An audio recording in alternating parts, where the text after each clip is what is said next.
All right, let's cut the fluff. People won't respect you unless you fix these habits. No sugarcoating, no feel-good nonsense, just the raw truth. And trust me, some of these are so sneaky you don't even realize are making people silently lose respect for you. I've been there. I've made these mistakes. And I had to learn the hard way that respect isn't given, it's earned. But once you start dropping these habits, everything changes. People treat you differently. You carry yourself differently. Suddenly, you command the room without even trying. So let's get into it. Oh, and by the way, if you enjoy deep, thought-provoking insights on stoicism, self-improvement, and navigating life with wisdom, you'll love my free newsletter. Every Sunday, I share powerful lessons, controversial truths, and practical strategies to help you level up, all for free. Want to join? Sign up using the link below and start receiving value-packed content straight to your inbox every week. And if you're a brand looking to sponsor my content and reach a highly engaged audience, feel free to reach out via my email in the description. Let's create something impactful together. Let's get real. If you're waiting for permission to act, you're already losing respect. Success and power don't come to those who sit around hoping someone will say, "Okay, now you're allowed to be great." No one is coming to save you. No one is going to hand you permission to take charge of your own life. And yet, most people live like this. They won't take a step forward until someone, a boss, a friend, a parent, society, says, "Yes, you're good enough." Let's call it what it is, a mental prison. Because here's the brutal truth. The world rewards action, not hesitation. Think about the people you admire. Entrepreneurs, artists, influencers, leaders. Are they sitting around waiting for approval? No, they make moves. They create. They speak up. They figure out along the way. And then there are the people who hesitate. The ones who want to start a business, but wait for the right time. The ones who have something to say, but won't speak up because they're scared of judgment. The ones who have dreams, but keep them locked away because what if I fail? Guess what? The right time is a myth. The permission slip you're waiting for, it doesn't exist. I've been there. Years ago, I wanted to create content. I had the ideas. I had the passion, but I kept hesitating. What if people don't take me seriously? What if I embarrass myself? What if I'm not good enough? So, like most people, I did something stupid. I asked for permission. I went to my friends, expecting them to hype me up. Instead, I got the usual lukewarm responses. "That sounds cool, but are you sure you're ready? Maybe wait until you have more experience." The internet can be brutal, be careful. And just like that, I second-guessed myself. I put my ideas on hold. I watched other people with half my skill and confidence, jump in and start creating. They weren't waiting.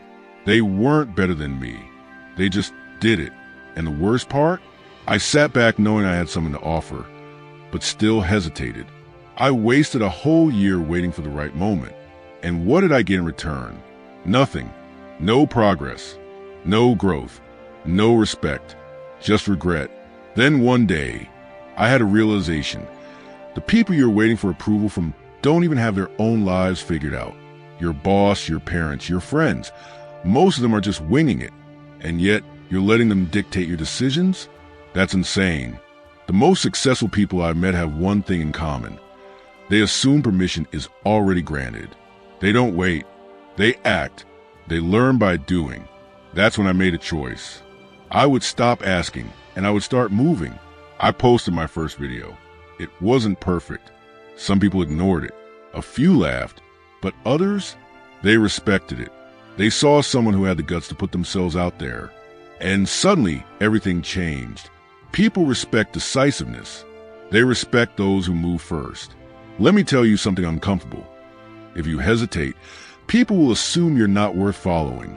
If you always ask before making decisions, people won't see you as a leader. If you're waiting for a sign to start your dream, people will assume you don't believe in yourself.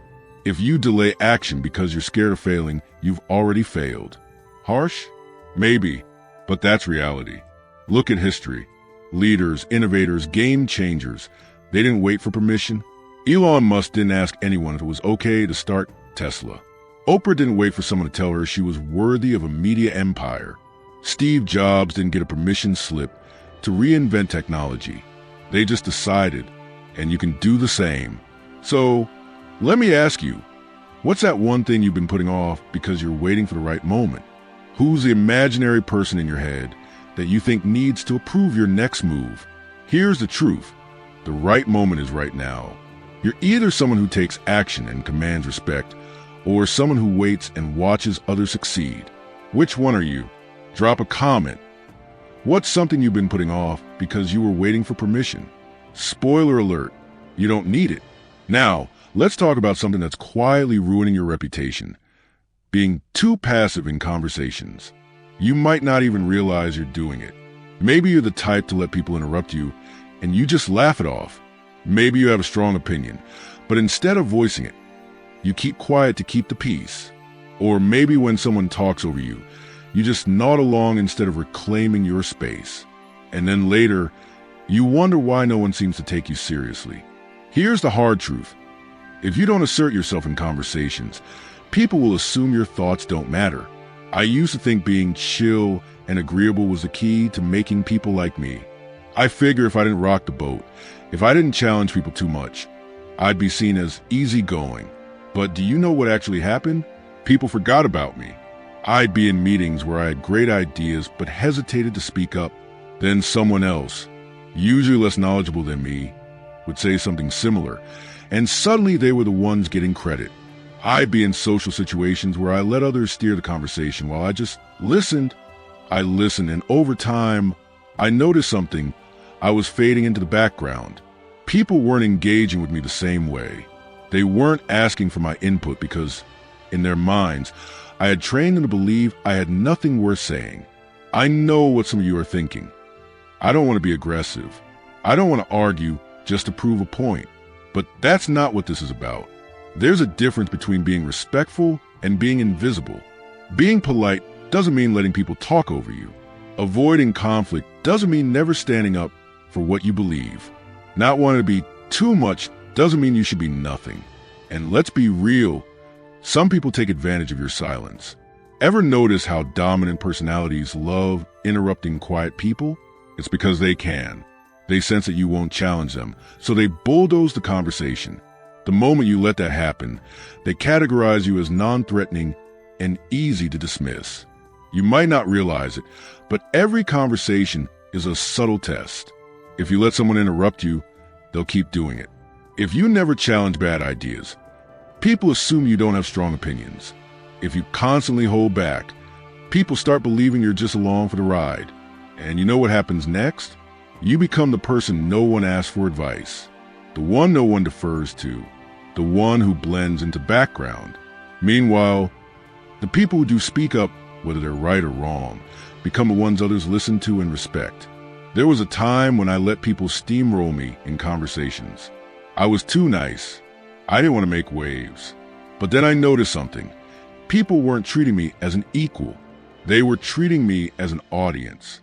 So I made a small but powerful change. I stopped waiting for the perfect moment to speak and started asserting myself. When someone interrupted me, I kept talking. When I disagreed, I said it without apologizing. When I had a point to make, I made it confidently instead of looking for approval. And guess what happened? People started listening. People started respecting my presence. And the funny part? The same people who used to talk over me suddenly started checking themselves around me. Not because I became aggressive, not because I became arrogant, but because I started acting like I belonged. Stop waiting for the perfect moment to speak. The right moment doesn't exist. Just say it. Even if you stumble over your words, at least people will know you exist. When someone interrupts you, don't stop talking. Most people back down immediately. If you keep going, they'll realize they can't bulldoze you. If you disagree, say it without softening your words.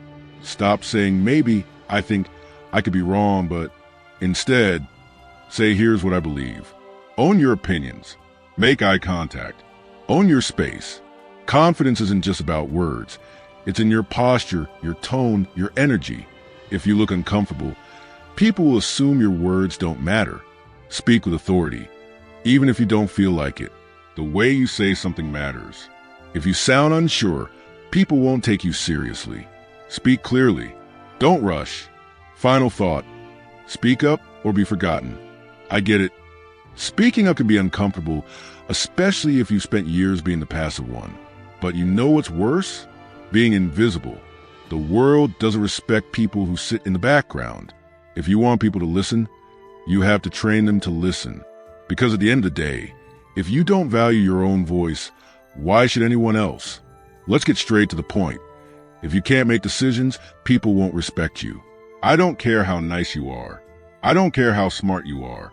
If you hesitate every time a choice needs to be made, if you always defer to others, if you spend hours overanalyzing the smallest things, people will stop taking you seriously. Why? Because indecision signals weakness. It tells people you don't trust yourself. You're waiting for permission to act. You'd rather let someone else take control than be responsible for the outcome.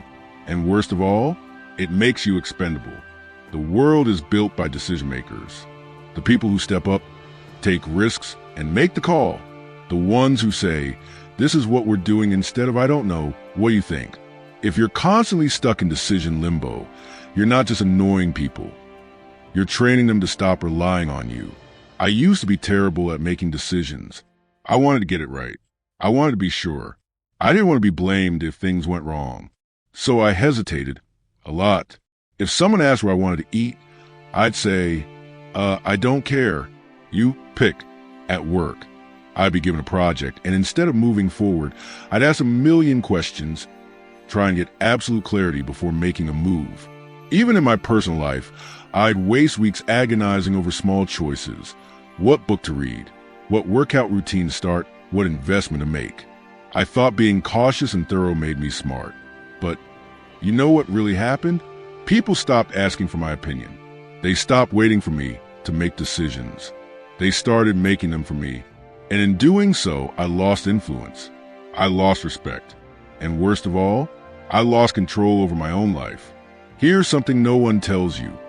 Not making a decision is a decision. And usually, it's a decision to let someone else run your life.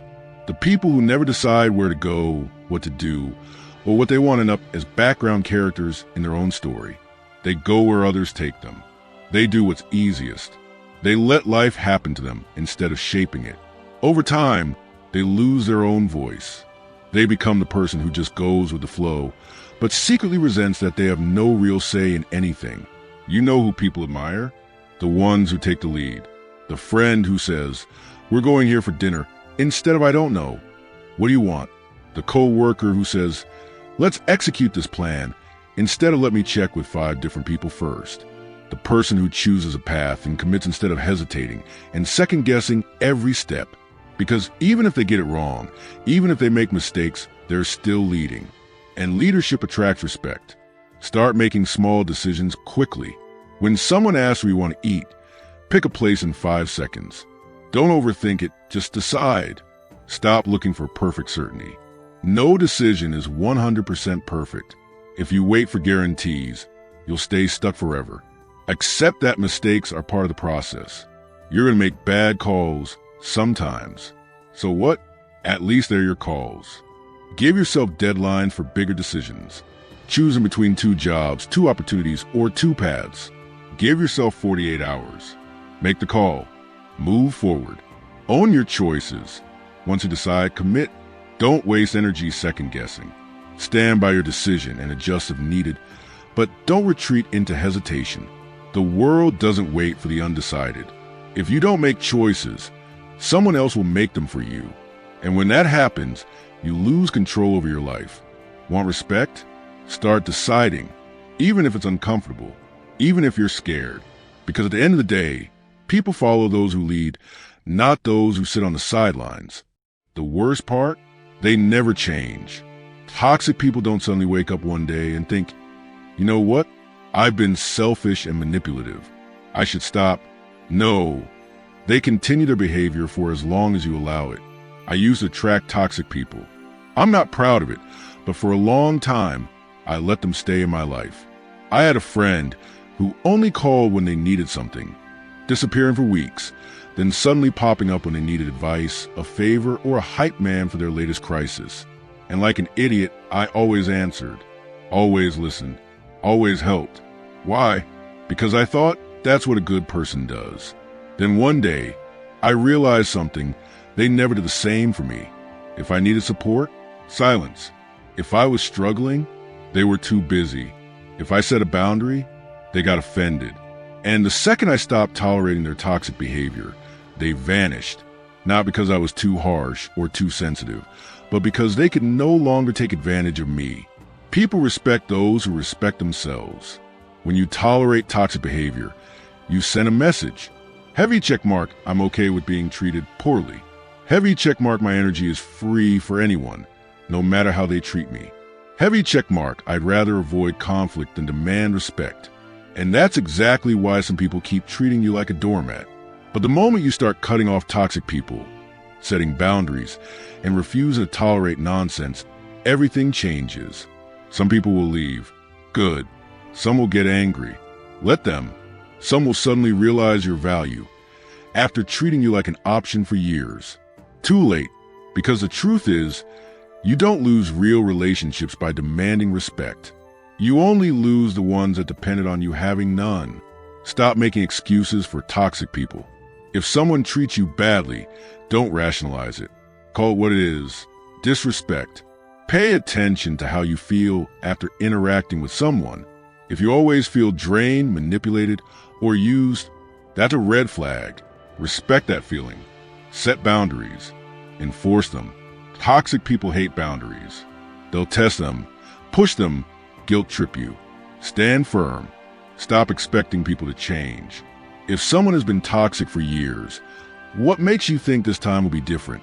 Cut them off if necessary, without guilt. You're not mean for removing negativity from your life. You're self-respecting. Here's the reality. You're not obligated to tolerate toxicity just because you've known someone for a long time. Some people only exist in your life because you haven't decided to kick them out yet. So if you want respect, start by removing the people who don't give you any. Now tell me, have you ever tolerated a toxic person for too long? What finally made you cut them off? Let's talk in the comments. And remember, respect isn't given, it's commanded. It starts with what you tolerate, what you allow, and how you carry yourself. If you keep waiting for people to respect you while entertaining toxic habits, weak boundaries, and self-sabotaging behavior, you'll be waiting forever. But if you start removing these patterns, watch how fast the world treats you differently. Some people won't like it. That's fine. They were never going to respect you anyway. But the ones who matter, the ones worth keeping around, they'll notice, and they'll adjust their behavior accordingly. If this resonated with you, let me know in the comments. What's one habit you're cutting out starting today? Let's hold each other accountable. And by the way, if you enjoy deep, thought-provoking insights on stoicism, self-improvement, and navigating life with wisdom, you'll love my free newsletter. Every Sunday, I share powerful lessons, controversial truths, and practical strategies to help you level up, all for free. Want to join? Sign up using the link below and start receiving value-packed content straight to your inbox every week. And if you're a brand looking to sponsor my content and reach a highly engaged audience, feel free to reach out via my email and description. Let's create something impactful together. Hit that like button if this hit home. Subscribe for more brutally honest content. And I'll see you in the next one.